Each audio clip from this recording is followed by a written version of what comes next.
Merci. La parole est à Mathieu Bloch pour le groupe UDR.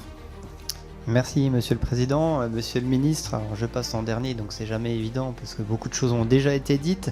Je vais vous parler de la zone Indo-Pacifique et puis de la capacité d'influence de notre pays.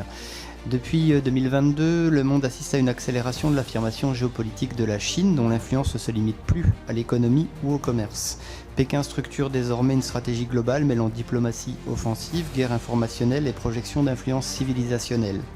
Le gouvernement chinois a signé l'année dernière des accords stratégiques avec les îles Salomon, le Cambodge et les Maldives, facilitant potentiellement le déploiement militaire dans des zones d'intérêt direct pour la France. Rappelons que 1,6 million de nos concitoyens vivent dans cette zone.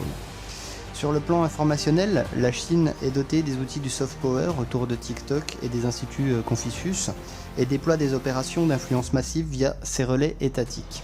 À cela s'ajoute une activité diplomatique agressive qui cible directement les opinions publiques occidentales, dont évidemment les nôtres.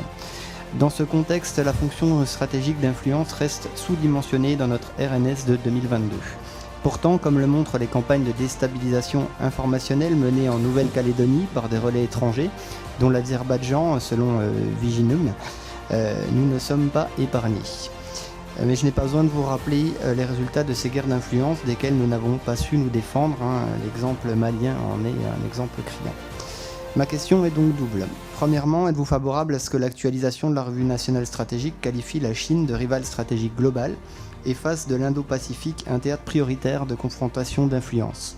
Deuxièmement, entendez-vous porter une refonte de la fonction d'influence en la dotant d'un commandement interarmé et d'une capacité offensive intégrée avec des moyens cyber et cognitifs?